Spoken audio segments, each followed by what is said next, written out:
Hi, I'm Osman. I'm an energy healer on a master level with telepathic capabilities. I specialize in critical care recovery and terminal illnesses, amongst also a host of other physiological, psychological, and even spiritual ailments. I'm also an advanced level yoga and meditation teacher, having practiced yoga for almost 50 years and teaching yoga for 44 years and with students across over 100 countries and thousands of students, over the time. And myself studied under various masters and created my own protocol, adapted for the 21st century, and creating a more effective time um, time effective and results effective method suited for the 21st century. Visit my website yogawellness786.com for more information on my services. And remember, my therapies are all natural based and not a replacement for medical treatment. Yoga is not for him who eats too much, nor for him who eats too little. So this is a very famous saying. I think it's found in the Bhagavad Gita, where the statement is that yoga is not for him who eats too much, nor for him who eats too little.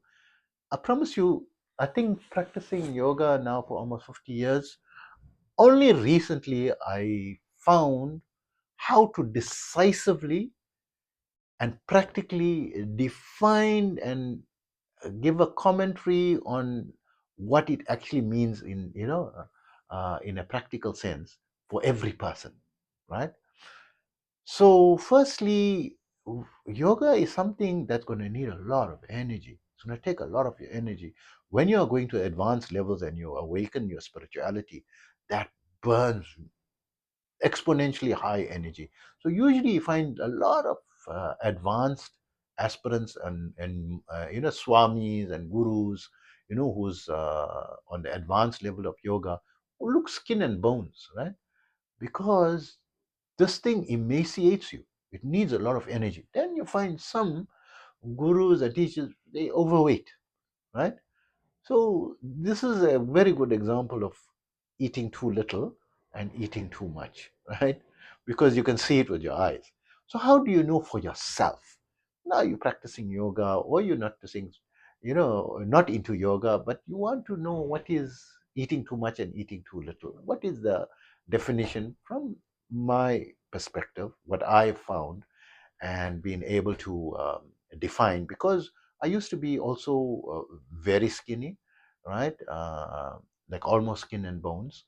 And I also was very overweight, right? From a 27-inch waist as an adult man to a 46-inch waist as an adult man. And now I'm on a decent waist, right? A 30-inch, right?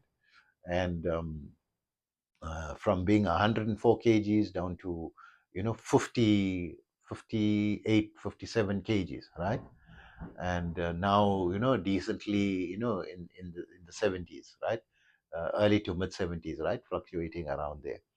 And fluctuating heavily also depending on my exposure to what I have to eat, and also taking, because I love food. When you're practicing yoga meditation, let me tell you, you're going to have appetite like a teenager, voracious appetite. I mean, I can eat a large pizza hands down, right? You get the regular size, and you get the medium, and you get the large. I can't even think of buying a medium pizza, and for myself alone, right? Whack the whole thing in minutes, right? People say, "Hey, Osman, you must have been very hungry, right?" I say, no, I've got a good appetite. So I'm not eating like that all the time. Of course, if I'm gonna look like a pumpkin, right? So I found one posture in yoga, the head to knee posture, or called Paschimottanasana, right? So you're just in a sitting position, you keep your legs forward, you go forward and grab your ankles, and you bring your forehead to the knee, right? So, of course, if you're not practicing it and not used to practicing it, you can't even bring it, even halfway towards the knee. But eventually, as you practice it, and it doesn't take long to master it, right? Then you come down and then you will be able to, because your body is flexible, right? It's not made of, it's not a statue, not a statue, right? You're a flexor, you're going to increase, and as you're practicing your flexibility will increase. It's not going to an unnatural contortionist way. I'm not telling you to take your legs and put it behind you, right? It's the forehead to touch the knee, right? That's all you need to do eventually. And when you're able to practice that, right, then you find you must be able to breathe very easily, right? And if you got like a smallest of belly, now I'm starting to adopt a belly because I was a bit undisciplined, the last few weeks, and was really enjoying some cuisines, right? And I let myself loose, right? And then I'm starting to feel, a bit of a tummy, although my waist size is still 30, right?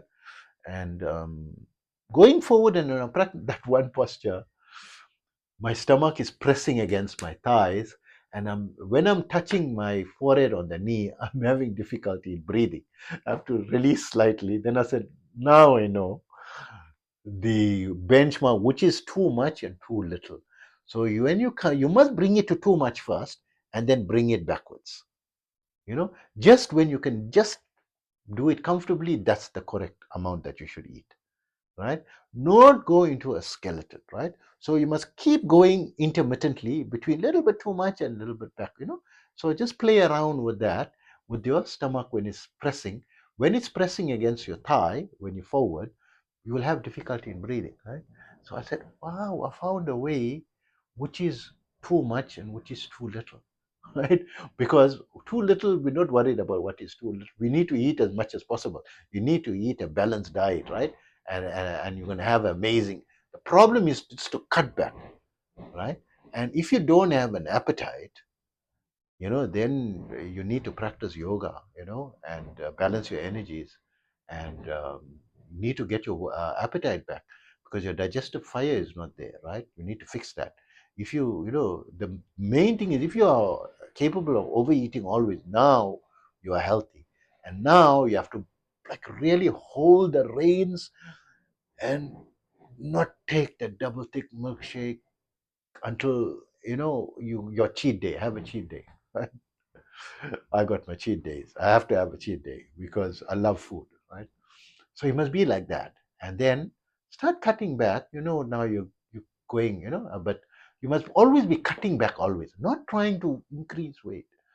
That should not be, because in yoga, when you're practicing yoga, that is never going to be a problem. You're going to have appetite, right? I'm 56. I got an appetite of a teenager. I can eat more than teenagers. I haven't met people who eat more than me. Of course, millions of people eat very large quantities, right? But I haven't met people, that can eat as much as I can eat, right? And this is from a young age. I have this amazing appetite, right? And always, my friend knows not to ask me, are you hungry? I'm always hungry. So I think this is an interesting way to calculate, right? Yoga is not for him who eats too much or eats too little, right?